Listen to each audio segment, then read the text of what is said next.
चलो मान लेते हैं कि 220 वोल्ट की हमने एक सप्लाई ली और इस सप्लाई को हमने क्या किया, एक एलईडी हमने यहाँ जला दी, एक लाइट जला दिया, एक बल्ब यहाँ से जला दिया, ठीक है। अब जब ये बल्ब जलेगा तो कैसे जलेगा, पहले एक माइनस मिलेगा और एक हमें मिलेगा 220 वोल्ट पॉजिटिव।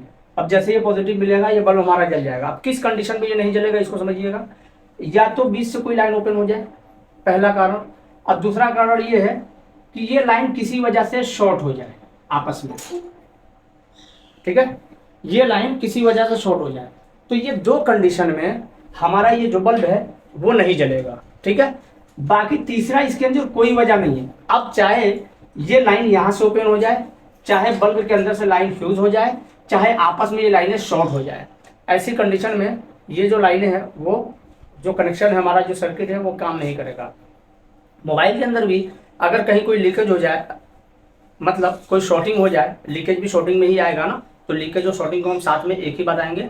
तो लीकेज या शॉर्टिंग हो जाए या फिर वो लाइन ओपन हो जाए, मतलब पूरे मोबाइल के अंदर सिर्फ दो ही काम आपको करना है, या तो ढूंढना है कोई लाइन ओपन तो नहीं हो गई, या तो ढूंढना है कहीं ये लाइन लीकेज या शॉर्टिंग तो नहीं होगी।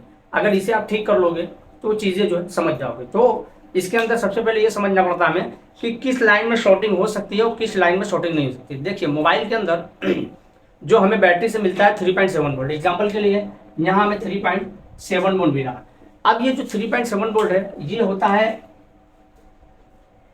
इलेक्ट्रॉन, जिसके अंदर माइनस और प्लस दो तरह के इलेक्ट्रॉन होते हैं, निगेटिव और पॉजिटिव, ठीक है, प्रोटॉन और न्यूट्रॉन। होता क्या है कि अभी अगर हम यहाँ एक स्विच लगा दें और लाइन अभी हमारी कनेक्ट नहीं है, डिस्कनेक्ट है, तो आप देखोगे ना ये प्रोटॉन क्या है, ये यहाँ रुका हुआ है और यहाँ से जो न्यूट्रॉन है वो यहाँ रुका हुआ है, मतलब दोनों आपस के दोनों बिल्कुल पास पास में है। बस क्या है कि लाइन हमने डिस्कनेक्ट कर, जैसे हम इसे कनेक्ट करेंगे तो प्रोटॉन इलेक्ट्रॉन से जाके न्यूट्रॉन से मिलेगा और न्यूट्रॉन क्या करेगा, वो प्रोटॉन से जाके मिलेगा। मतलब प्रोटॉन को सीधा रास्ता पसंद है, जब तक उसे न्यूट्रॉन नहीं मिलेगा यह रन नहीं करेगा। घरों के अंदर आपके बिजली लगा होता है, मीटर लगा होता है, तो मीटर के अंदर क्या होता है, तार में बहने वाला जो इलेक्ट्रॉन होता है वो एक मीटर के जरिए आपको पता चलता है कितना यूनिट आपने खर्च किया। तो गवर्नमेंट का जितना यूनिट आप लोगे उतना वो आपसे चार्ज लेगा, जितना ज़्यादा लोड चलाओगे उतनी ज़्यादा स्पीड में ये खर्च होता चला जाएगा। तो न्यूट्रॉन और प्रोटॉन ये आपस में जब रिएक्शन करते हैं तब कहीं जाकर वो सर्किट काम करती है। लेकिन अब अगर इस तरह से आपने इसको रिएक्शन करा दिया, आपस में शॉर्ट करा दिया, तो ये फ्यूज हो जाएगा। लेकिन उसी को आप एक बल्ब के जरिए से कनेक्ट करा दीजिए, जैसे कोई एलईडी ले लीजिए, या समझाने के लिए मैं बता दूं 100 वाट का बल्ब आप लोगे तो उसके अंदर आप देखोगे कि एक वायर लगा होता है ऐसे, मतलब बाहर से साफ साफ समझ में आता है कि एक तरफ से न्यूट्रल जा रहा है, दूसरी तरफ से फेस आ रहा है, और दोनों का जो रिएक्शन हो रहा है उसी का नतीजा है बीच में पैदा होने वाली ऊर्जा, है ना, जो हमें दिखती है रोशनी के तौर पर। तो ये क्या होता है कि न्यूट्रल और फेस दोनों आपस में टकराते हैं, तब कहीं जाके इलेक्ट्रॉन खर्च होता है। बिल्कुल इसी तरह से जो 3.7 वोल्ट की बैटरी हमने लगा रखी है, ये 3.7 वोल्ट की जो बैटरी है, ये क्या होता है कि ये कहीं ना कहीं किसी न किसी सर्किट में जाके दूसरी तरफ से ग्राउंड से ये मिलता है, और मिलने के बाद वो सर्किट हमारी जो है प्रॉपर काम करती है। लेकिन वहीं बीच में अगर ये कैपेसिटर शॉर्ट हो जाए, जैसा कि आप देख रहे हो पैरेलल में हमारा कैपेसिटर लगा होता है ना, पैरेलल सीरीज अभी हम पढ़ेंगे। अगर ये शॉर्ट हो जाए तो इस कंडीशन में क्या होगा कि जो भी प्रोटॉन यहाँ जा रहा था और जो भी न्यूट्रॉन इधर से जा रहा था, ये दोनों आपस में मिल रहे थे। तो अब ये क्या करेंगे, ये भागेंगे नीचे की तरफ, शॉर्ट होते ही ये जाएगा इधर और ये आएगा इधर। अब इधर देखोगे तो बिल्कुल ब्लैंक हो जाएगा, इधर कोई भी वोल्टेज नहीं आएगा। आप मल्टीमीटर लगा के देख लेना, कहीं कोई वोल्टेज नहीं मिलेगा आपको, मिलेगा सिर्फ और सिर्फ 0 0 कहीं भी लगा लोगे, क्योंकि जितनी भी बैटरी आपकी है सब यही खा जा रहा है यहीं से डायरेक्ट। तो सीधा रास्ता इसे पता है, जहां भी इसे शॉर्टिंग मिलेगी सारी की सारी जो वोल्टेज है ना वहीं जाके खर्च होने लगेगी, और आगे की सारी सर्किट हमारी ब्लॉक हो जाएगी, बंद हो जाएगी, कोई भी सर्किट काम नहीं करेगी। और जैसे ही आप इस कैपेसिटर को ढूंढोगे और निकाल दोगे, फिर से हमारा इलेक्ट्रॉन बहना शुरू हो जाएगा, और जैसे ही इलेक्ट्रॉन बहना शुरू हो जाएगा ये सर्किट हमारी काम करना शुरू कर देगी। तो जो हमारे कंपोनेंट होते हैं मोबाइल के अंदर दो तरह से यूज किए जाते हैं, एक सीरीज में और एक पैरेलल में। सीरीज और पैरेलल का कॉम्बिनेशन भी बनता है जिसे हम बोलते हैं डिवाइडर सर्किट। एक होता है सीरीज में और एक होता है रजिस्टर पैरेलल में। ये जब कॉम्बिनेशन बनेगा तो इसे हम बोलेंगे डिवाइडर सर्किट, है ना। तो मोबाइल के अंदर वोल्टेज हमें जो मिलता है वो तीन तरह से मिलता है, इस पर भी हमने वीडियो डाल रखी है। पहला सीरीज, यानी कोई रजिस्टर हमने बीच में डाल दिया, एग्जाम्पल के लिए कोई रजिस्टर हमने बीच में डाल दिया, इसे बोलते हैं सीरीज, क्योंकि एक ही लाइन से कंपोनेंट का दोनों सिरा लगा हुआ है।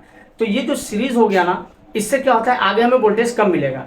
जैसे हमने यहाँ 3.7 दिया तो यहाँ हमें 1.8 मिलेगा, एग्जाम्पल के लिए, डिपेंड करता है कितने वैल्यू का हमने रजिस्टर लगा रखा है। लेकिन अभी मैं बोलूँ 1.8 मिलेगा, हमने मान लो 10K का रजिस्टर लगाया है तो मिलना चाहिए हमें 1.8। ये बात सिर्फ एग्जाम्पल के लिए अभी चल रही है ना। वैल्यू को अभी जब हम निकालेंगे तब पता चलेगा कि यहाँ हमें एक्चुअल में कितना वोल्टेज मिलेगा।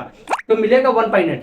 लेकिन मैं आपसे अगर ये कहूँ कि 1.8 नहीं मिलेगा, यहाँ भी मिलेगा हमें 3.7, अब आप सोचोगे कैसे, फिर रजिस्टर लगाने का मतलब, तो रजिस्टर जब हमें लगाएंगे तो हमें 1.8 मिलेगा। लेकिन अगर मैं कहूँ 3.7 मिलेगा तो दोनों बातें सही है। ये जब हम रजिस्टर को पढ़ेंगे तब पता चलेगा कि जब मैं कह रहा हूँ यहाँ 3.7 मिलेगा और फिर मैं बोल रहा हूँ 1.8 मिलेगा, तो यहाँ 3.7 भी मिलेगा और यहाँ 1.8 भी मिलेगा। अब कैसे मिलेगा, जब हम रजिस्टर को पढ़ेंगे तब हम इस चीज को समझेंगे। तो एक तो हो गया ये सीरीज। अब दूसरा हो गया कि हम रजिस्टर को लगा दें पैरेलल में, मतलब कैपेसिटर हो, रजिस्टर हो, डायोड हो, कॉइल हो, कोई भी कंपोनेंट हो, जब वो दोनों लाइनों से उसका सिरा लग जाता है तो उसे पैरेलल बोलते हैं, और जब एक लाइन से उसका दोनों सिरा लगा हो तो उसे हम सीरीज बोलते हैं। ठीक है, चलिए, तो रजिस्टर के बारे में अगर आप लिखना चाहें तो लिख लें, अगर रिकॉर्ड कर रहे हो तो कोई मसला नहीं है, लेकिन ये रिकॉर्डिंग ज़्यादा दिन आपके काम आएगी नहीं, 2-4-5 दिन के बाद आप रिकॉर्ड नहीं कर पाएंगे। ठीक है, और रही बात, हमारी तरफ पूरी रिकॉर्डिंग आपको मिलेगी, और जो हम इस क्लास में पढ़ा रहे हो इसके साथ साथ कुछ और भी एक्स्ट्रा चीज़ें ऐड करके हम रिकॉर्डिंग के अंदर डालेंगे।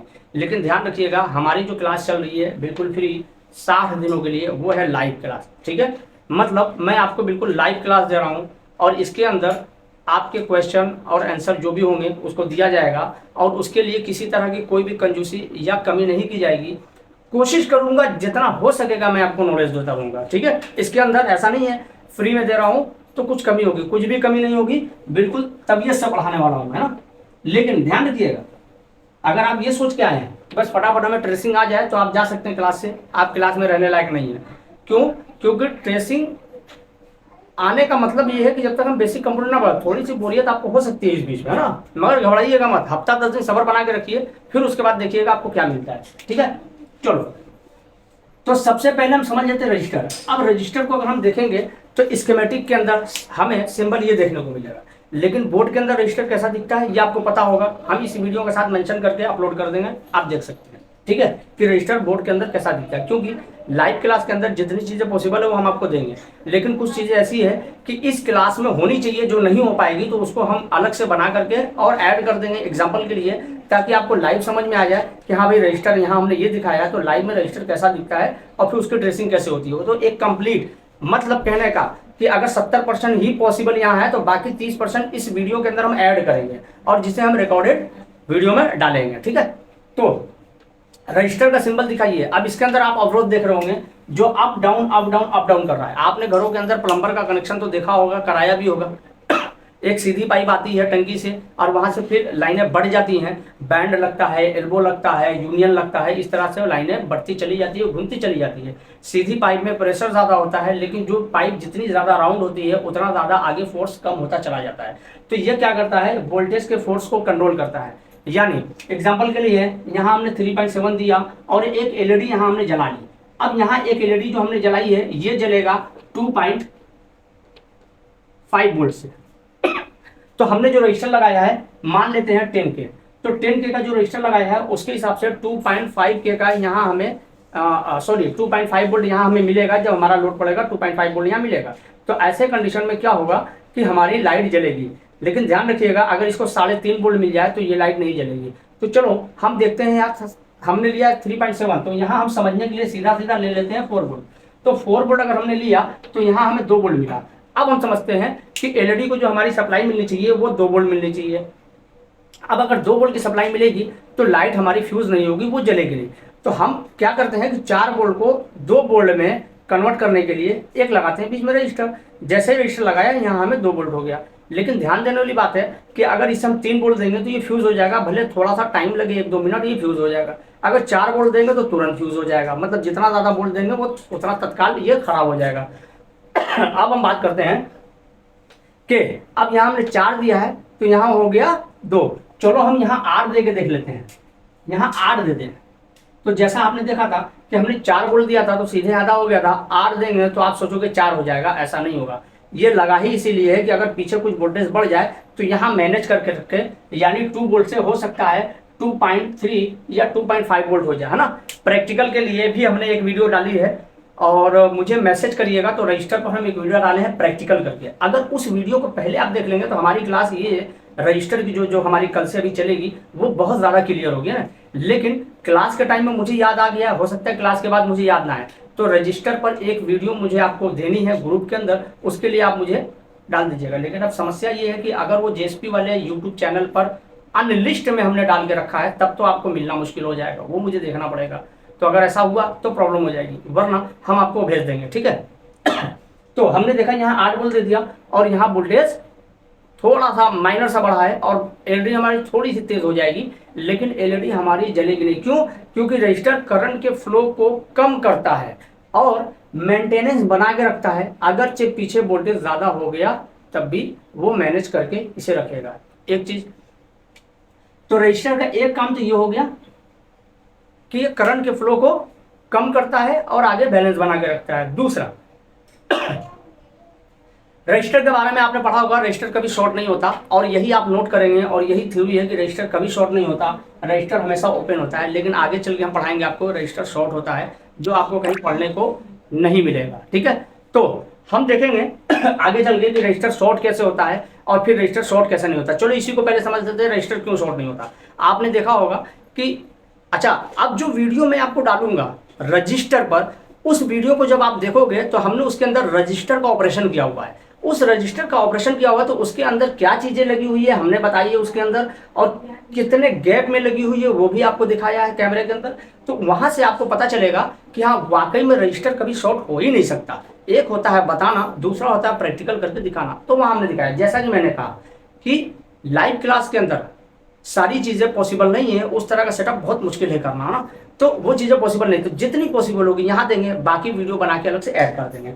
तो हमने देखा कि शॉर्ट नहीं होता, तो हम पहले इसे समझ लेते हैं कि रजिस्टर शॉर्ट क्यों नहीं होता। देखो, आपने घरों के अंदर देखा होगा जो हीटर यूज करते हो खाना बनाने के लिए, उसके अंदर क्या होता है, उसके अंदर स्प्रिंग होता है। चलो थोड़ा सा इमेजिन करो इस चीज को कि जो इस तरह से उसके अंदर स्प्रिंग होती है।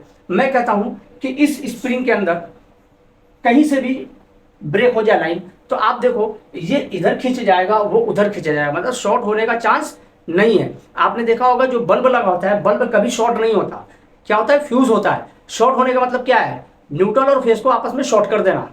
बस समझिएगा, जैसे यहाँ अगर कैपेसिटर लगा हुआ है तो ये कैपेसिटर शॉर्ट हो जाए तो न्यूट्रल माइनस और प्लस दोनों आपस में चिपक जाते हैं, जिसकी वजह से हमारी बैटरी फूलती है, बैटरी खराब होती है और हमारा सर्किट आगे काम करना बंद कर देता है। तो इस तरह से आप देखोगे कि स्प्रिंग लगी होती है, तो जब भी स्प्रिंग जलेगी फूकेगी वो क्या होगी, वो दूर हो जाएगी, कभी शॉर्ट होगा ही नहीं। इसी तरह से रजिस्टर है जो कभी नहीं शॉर्ट हो सकता, ये भी जब भी फ्यूज होगा तो वो, हाँ।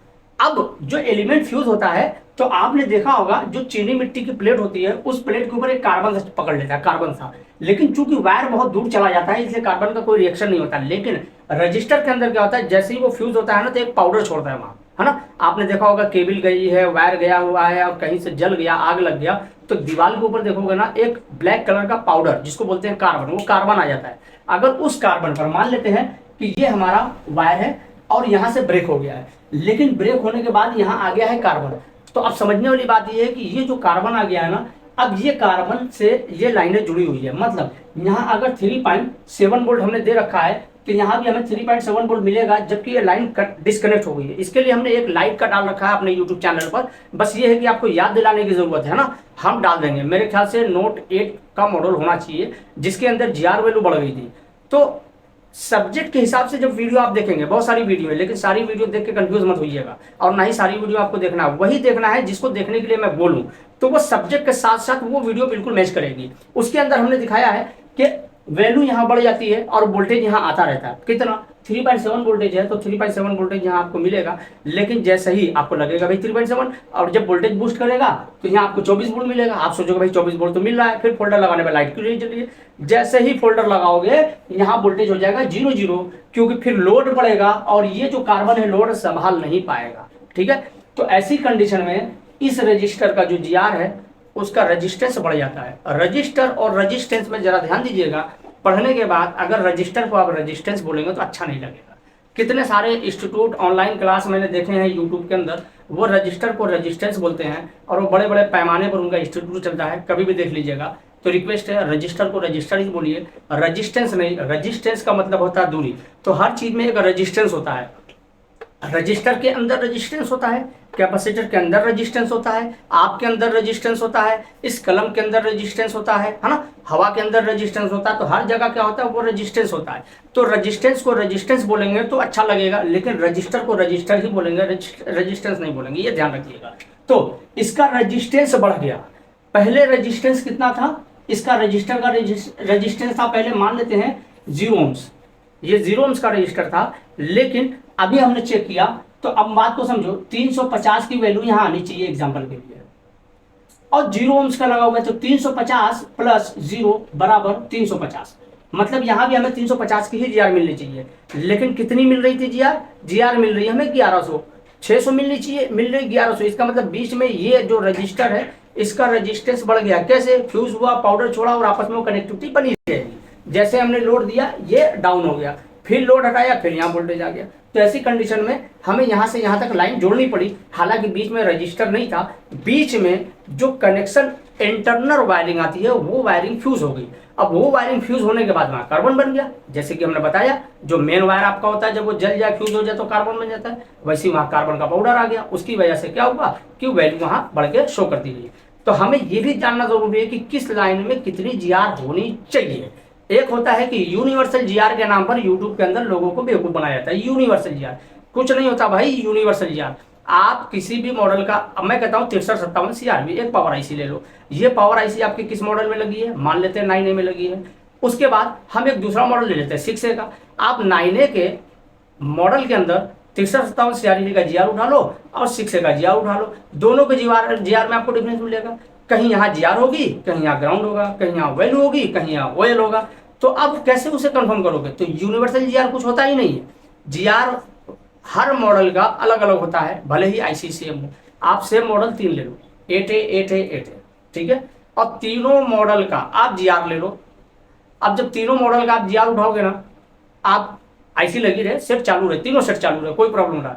उसके बाद उसके अंदर वी रेक का जीआर ले लो, ठीक है, ईएमएमसी का साइड का जीआर ले लो, पावर आईसी का आउटपुट का जीआर ले लो, पावर आईसी का जीआर ले लो।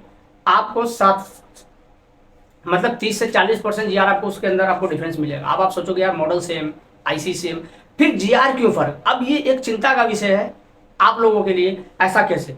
तो यही चीजें हैं एडवांस। ये कब मिलेगी? जब ये सारी चीजें पढ़ लेंगे तब आपको पता चलेगा। जब तीनों मॉडल सेम है तो तीनों में जीआर अलग अलग क्यों है, ये रिसर्च की बात है, और जो रिसर्च करेगा वही जानेगा। बहुत ध्यान से सुनिएगा। तो हमने देखा कि यहाँ का क्या हुआ, रजिस्टर बढ़ेगा। कभी कभी बताते पढ़ाते पढ़ाते मैं किसी और रूट पर चला जाऊंगा, है ना। जब वापस आऊंगा तो भूल चुका रहूंगा मुझे कहाँ पढ़ाना था और मुझे कहाँ से गाड़ी आगे लेके चलनी पड़ेगी। तो ये समस्या थोड़ी सी मेरे साथ है।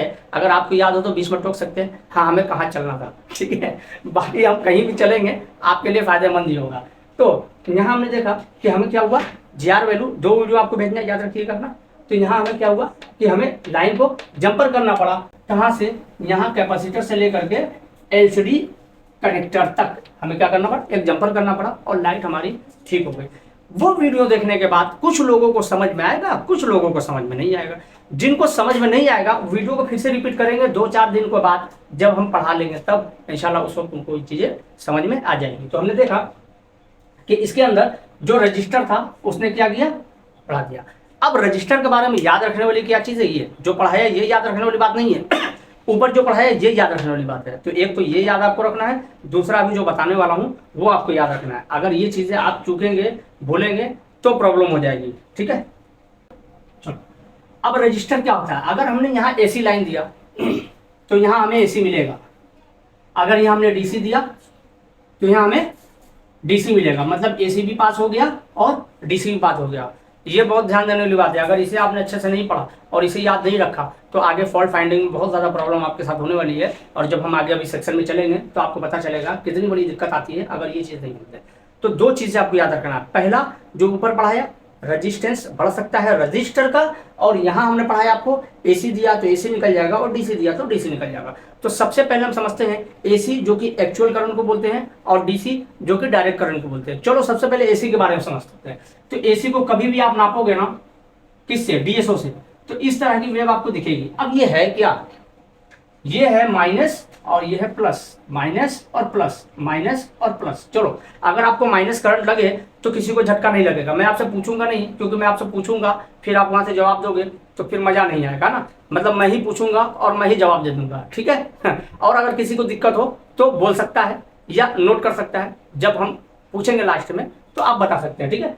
तो यहाँ हो गया प्लस और यहाँ हो गया माइनस, तो हम पकड़ लेते हैं कि यहाँ हो गया हमारा वोल्ट और यहाँ हो गया हमारा न्यूट्रल और यहाँ हो गया हमारा फेस, ठीक है। ये तो neutral face, neutral face, neutral face, और ये चलता रहता है।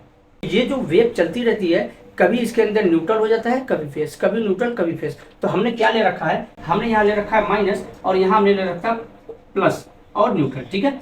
तो क्या होता है कि अगर हम न्यूट्रल को छुएंगे तो हमें कोई करंट नहीं मारेगा, और अगर हम प्लस को छुएंगे तो हमें करंट मारेगा। तो अब सोचने वाली बात यह है कि ये करंट किस तरह से लगता है। जब आप कहीं चिपक जाते हैं, मतलब एक तो जमीन से कहीं से ग्राउंड हो और दूसरा यहाँ, यानी अगर एक फेस हम पकड़ लें और नॉर्मल किसी लकड़े पर खड़े हों, है ना, या ये कहिए कि हम किसी भी तरह से अर्थ से कनेक्ट नहीं है, तो ऐसी कंडीशन में ये हमें कोई नुकसान नहीं पहुंचाएगा। लेकिन जब हम इसे टच किए रहेंगे तो हमारे पूरे बॉडी के अंदर इलेक्ट्रॉन होगा, यहाँ तक कि इस उंगली की नोक पर, है ना। कभी प्रैक्टिकल करके देखिएगा कि आप एक हाथ यहाँ लगाइए और दूसरे हाथ पे आपके जो है इलेक्ट्रॉन यहाँ होगा। अगर आपको देखना हो कि यहाँ इलेक्ट्रॉन है कि नहीं है, तो इस उंगली को दीवार पर से टच करके देखिएगा ना, तो आपको पता चलेगा कि इलेक्ट्रॉन है कि नहीं है। तो एक तो आप बोर्ड के प्रैक्टिकल नहीं करिएगा ना, ऐसा ना हो कि आप प्रैक्टिकल कर ले वरना करंट लगेगा। तो जब भी हम इसे पकड़े होंगे तो हमारे बॉडी के अंदर भी इलेक्ट्रॉन होगा पॉजिटिव, और जैसे ही दीवार से या अर्थ से कुछ भी हमारा बॉडी का कोई भी पार्ट जब कनेक्ट होगा तो क्या करेगा कि यहाँ से पॉजिटिव और यहाँ से निगेटिव ये आपस में बॉडी के अंदर रन करेंगे। तो कैसे रन करेगा, पहले आएगा फेस और हमें लगेगा झटका, फिर आएगा न्यूट्रल और हम झटके से होंगे बाहर, फिर आएगा फेस, फिर लगेगा झटका, फिर आएगा न्यूट्रल, फिर मारेगा झटका, फिर हो गए झटके से बाहर। तो ऐसी कंडीशन में इंसान हिलता है, और वो आप देखोगे ना वो हिलता है, मतलब एक तरफ वो पकड़ रहा है छोड़ रहा है, पकड़ रहा है छोड़ रहा है, मतलब इतनी स्पीड होती है पकड़ने और छोड़ने की कि इंसान उससे अलग नहीं होता। लेकिन किस्मत का कभी कभी तेज होता है तो वो करंट उसे छोड़ देता है, मतलब अब वो कोशिश करता है तो छोड़ भी जाता है कभी कभी इंसान। क्यों, क्योंकि ये बिजली उसे मौका दे रही है, कभी उसे फेस दे रही है और कभी उसे न्यूट्रल दे रही है। तो जब न्यूट्रल दे रही है तो एक तरफ हम न्यूट्रल से जुड़े हुए हैं, दूसरा न्यूट्रल से, एक न्यूट्रल दूसरा न्यूट्रल, कभी इंसान को करंट नहीं मारता। मारता क्या है, वो सिर्फ फेस। तो फेस आएगा आपके बॉडी में, फिर न्यूट्रल, फिर फेस, फिर न्यूट्रल, ये ऐसे ही चलता रहता है, minus plus minus plus minus plus. ये होता है एसी।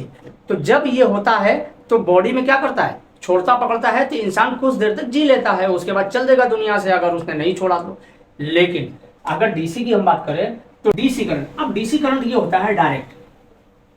अब डायरेक्ट का मतलब समझ लो, यहां से करंट निकलेगा तो यहां तक मारेगा, अब ये कहीं बीच में आपको छोड़ेगा नहीं। मतलब अगर डीसी करंट आपको मार दे तो फिर ये आपको मौका नहीं देगा हिलने का, ये बिल्कुल साइनाइड की तरह काम करता है, लगा काम खत्म। ये होता है डायरेक्ट करंट, ये डायरेक्ट करंट मारेगा, एक्चुअल करंट नहीं होता। इसीलिए डीसी करंट बहुत डेंजर होता है। लेकिन कब मारेगा, जब 60 वोल्ट के ऊपर जाएगा डीसी तब मारेगा। 12 वोल्ट की बैटरी होती है, 24 वोल्ट की बैटरी होती है, 48 वोल्ट की बैटरी होती है, हम डायरेक्ट हाथ से उसे कनेक्शन दे देते हैं। लेकिन अगर वही 60 वोल्ट के ऊपर चला जाए तो इंसान को ले भी देगा वो, है ना। तो ये चीजें भी ध्यान रखना है। एसी और डीसी ये कैसे काम करता है ना। अभी एसी पर जब हम डीएसओ में चलेंगे तब बात करेंगे एसी करंट लेकर के, और डीएसओ के अंदर हम आपको दिखाएंगे किस तरह से हमारी एसी करंट डीएसओ के अंदर काम करता है। तब तक हम अपना कैमरा भी ठीक कर लेंगे, ओके। चलो, तो अब बात आती है कि हमने यहाँ एसी दिया तो एसी पास हो गया, और यहाँ हमने डीसी दिया तो हमारा डीसी जो है वो पास हो गया। चलो अब हम इस रजिस्टर पर आगे पढ़ेंगे कल, एसी और डीसी को अभी थोड़ा सा और डीप में समझेंगे, और रजिस्टर को भी थोड़ा सा और डीपली जानेंगे। हमारी क्लास कितनी देर चली, मुझे लगता है कि हमारी क्लास जो है 40-45 मिनट से ऊपर चल गई ना, लगभग 1 घंटे के आसपास में हमारी क्लास हमें लगता है चल गई। बहरहाल बीच में थोड़ा सा टाइम भी हमारा वेस्ट हुआ। बाकी अब किसी को कोई क्वेश्चन करना तो कर सकता है।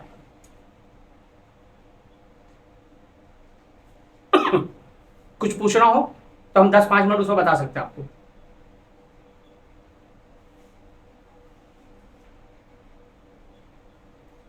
आज वाले क्लास के हिसाब से कुछ कर लो, देखा जाएगा, जैसा लगेगा आपको बताएंगे हम। M3 का फोन आया है, सर जी उस पे ओवर हीटिंग, वाईफाई डाटा ये सब लिख के स्क्रीन पे आ रहा है, बहुत ज्यादा हीट हो रहा है। जी सर जी। देखिए क्या होता है कि किसी भी सेक्शन का ना एक ट्रेसिंग होता है। अभी हम आपको बता तो सकते हैं, बहुत डीप में नहीं समझा सकते, ठीक है। अब बहुत ज्यादा हिट हो रहा है का मतलब कि मेरे ख्याल से आपको रोज दिन एक बार अप्लाई करके देख लीजिए, लेकिन ये भी देखना चाहिए पहले क्या हिट हो रहा हो सकता है सीपीयू आपका पहले हिट हो रहा है, ऐसा भी हो सकता है। और सीपीयू हिट होने की दो वजह हो सकती है, या सीपीयू इंटरनल फॉल्ट हो या तो सीपीयू का आउटपुट में कहीं शॉर्टिंग हो, तब सीपीयू हिट हो सकता है। तो ऐसी कंडीशन में सबसे पहले आप क्या करेंगे, सबसे पहले आप देखेंगे टीसी में लगा करके कि रीडिंग कितनी जा रही है, हाईएस्ट रीडिंग कितनी है, ग्रुप में डालिएगा हाईएस्ट रीडिंग कितनी है, फिर वहां से हम आपको गाइड करेंगे कि स्टेप बाय स्टेप आपको क्या करना है, ठीक है। सर फोन पूरा ऑन हो रहा है और हाईएस्ट रीडिंग उसका 900 के आसपास जा रहा है पूरा। मॉडल क्या बताया आपने? Poco M3। पोको M3 अगर 900 के आसपास जा रहा है तो कोई ज्यादा तो नहीं जा रहा है स्टार्टिंग में, मतलब ऑन होने के बाद इतना नहीं होना चाहिए। ऑन होने के बाद सर वो स्लीप में आ जाता है, मतलब कम होने लगता है, पूरा प्रॉपर ऑन हो जाता है। हाँ तो अब इसके लिए जो है मान लेते हैं कि ठीक है, फोन चलाने लगता है तो हीट होने लगता है। चलाने में हीट होता है। जी सर, यही ओपन करते हैं कैमरा, कैमरा ओपन नहीं होता, यूट्यूब नहीं होता, तुरंत स्क्रीन पे शो करने लगता है ओवर हीटिंग का। ठीक, सीपीयू फॉल्ट है, सीपीयू रिवॉल्व करना। देखो नहीं सर, सीपीयू और एमएमसी दोनों रिवॉल्व कर चुका हूं। अच्छा, दोनों रिवॉल्व कर दिया आपने? Okay sir. चलो ठीक है, अब मेरी बात ध्यान से सुनना। अनिल, अनिल हो ना, अखिलेश हो, अखिलेश, ठीक है। हाँ ठीक है अखिलेश, अब बात को समझो। आपने देखा होगा घरों के अंदर जो टुल्लू यूज करते थे पहले, आप समरसेबुल यूज करते हैं, पंप यूज करते थे पानी का, याद है आपको? जी सर। ठीक है, अगर उसे हम बिना पानी के चलाएं और पानी के चलाएं तो दोनों में क्या फर्क आएगा? बिना पानी के चलाएंगे सर तो हीटिंग होगा। हीटिंग होगा। अब कुछ देर चला देंगे, घंटा डेढ़ घंटा, तब क्या होगा? जल जाएगा सर। जल जाएगा। चलो अब बात को ध्यान से समझना, पहले हम टुल्लू को समझ लेते हैं, ये आपको अपने आप समझ में आ जाएगा। उसके अंदर क्या होता है, उसके अंदर बैंडिंग होती है। एक पहले तो समझते हैं स्टार्टर होता है, उसके अंदर प्राइमरी और सेकेंडरी दो बैंडिंग होती है क्वाइल की। आप पंप के ऊपर देखोगे ना आरपीएम लिखा होता है, जैसे 1800 आरपीएम, 2400 आरपीएम, 3200 आरपीएम, हर कोई भी घूमने वाली चीज है, घूमने वाली कोई भी चीज है, सब पर आरपीएम होता है ना, राउंड पर मिनट। आरपीएम का मतलब हुआ राउंड पर मिनट, यानी एक मिनट में ये 2400 राउंड घूमेगा, है ना। तो ये होता है उसका चक्कर। तो जो मोटर कंपनी जब बनाती है ना, तो उसके अंदर एक आरपीएम सेट करती है कि इतना आरपीएम इसके अंदर होना चाहिए। लेकिन जैसे ही आप उसे चलाओगे बिना बिजली के, बिना पानी के, तो जैसे ही बिना पानी के, क्या हो रहा है जी, बिना पानी के अगर आप चलाओगे तो उसके अंदर 2400 की जगह 3000 आरपीएम हो जाएगा। अब बात को समझिएगा, उसके अंदर मैग्नेटिक फील्ड बनाता है, स्पीड बढ़ जाएगी, और जब स्पीड बढ़ जाएगी तो ऐसी कंडीशन में मोटर हीट होगी, और जब मोटर हीट होगी तो वो जल जाएगी। तो होता क्या है कि, माइक बंद रखिए अनिल, माइक बंद रखें। तो 2400 की जगह वो 3000 आरपीएम चलेगा। कभी भी आप आरपीएम मीटर से उसका चेक करोगे ना, पानी और बिना पानी के, यानी लोड और बिना लोड के, तो ऐसे कंडीशन में उसका आरपीएम आपको बढ़ा हुआ दिखेगा। तो उसके अंदर जब मैग्नेटिक फील्ड जो बनाता है, जब उसके अंदर राउंड ज्यादा होता है, तो ऐसी कंडीशन में क्या होता है कि वो मोटर हीट होती है, और थोड़ा देर चलने के बाद वो मोटर जल जाती है। लेकिन अगर पानी का आप चलाते हैं तो 4-4, 6-6 घंटा भी चला देते हैं, लेकिन वो नहीं जलता। क्यों? क्योंकि जब लोड पर होता है तो थोड़ा सा मोटर के आरपीएम में कमी आती है, और वो आरपीएम उस हिसाब से आ जाती है जिस हिसाब से कंपनी ने उसे सेट कर रखा है। मोटर के ऊपर लिख रखा है 2400 आरपीएम, तो 2400 आरपीएम पे वो मोटर चलती है। तो जब अपने सही आरपीएम पर वो मोटर चलती है तो ऐसी कंडीशन में क्या होता है, ऐसी कंडीशन में वो मोटर की टाइमिंग जो है लॉन्ग टाइम बना रहता है। अब जिसे लगता हो कि उसे बात नहीं समझ में आई, तो अपने आसपास के किसी भी मैकेनिक टेक्नीशियन से जो मोटर बाइंडिंग करते हैं उनसे पूछ लीजिएगा कि बिना पानी के चलाने से क्या मोटर जलती है, तो वो आपको बताएंगे हाँ जलती है। फैक्ट यही है जो मैंने आपको बताया है। दूसरी बात, अब सीपीयू के अंदर कुछ वोल्टेज जाता है और कुछ आउटपुट होता है। जब आउटपुट होता है ना, जो वोल्टेज आउटपुट होता है, तो वो आउटपुट होने के बाद उसे खर्च होना जरूरी है। अगर वो खर्च नहीं हुआ तो सीपीयू ऐसी कंडीशन में हीट होगा। जैसे अगर वाईफाई आईसी को लाइन ना मिले, हर मॉडल की बात नहीं कर रहा हूँ, ज्यादातर मॉडल की बात कर रहा हूँ, वाईफाई आईसी को सीपीयू से लाइन कनेक्टिविटी ना मिले, वहां से इनेबल ना मिले, तो ऐसी कंडीशन में क्या होगा, सीपीयू आपका जो है ना मोबाइल को रीस्टार्ट कर देगा, बंद कर देगा। क्यों बंद कर देगा? क्योंकि उसे समझ में आ गया कि हीट हो रही है, सीपीयू हमारा दिमाग हीट हो रहा है, ऐसे कंडीशन में इसे बंद कर दो वरना खराब हो जाएगा। तो बार बार सेट को रीस्टार्ट करेगा और आपको लगेगा सॉफ्टवेयर से, आपको लगेगा शॉर्टिंग से, ढूंढते रह जाओगे, कहीं कुछ नहीं मिलेगा। दिक्कत कहाँ से होती है? एक लाइन ओपन हो जाने से। तो लाइन अगर ओपन हो गई तो ऐसे कंडीशन में भी सीपीयू हीट होता है और सीपीयू बंद हो जाता है। यहाँ तक कि टेम्परेचर टू हाई लिख के भी बंद हो जाएगा और टेम्परेचर टू लो लिख के भी बंद हो जाएगा। अब आपने कहीं पढ़ा होगा टेम्परेचर टू हाई कब लिखता है? जब लाइन में शॉर्टिंग होती है। टेम्परेचर टू लो कब लिखता है? जब लाइन ओपन हो जाती है, थर्मल लाइन, है ना।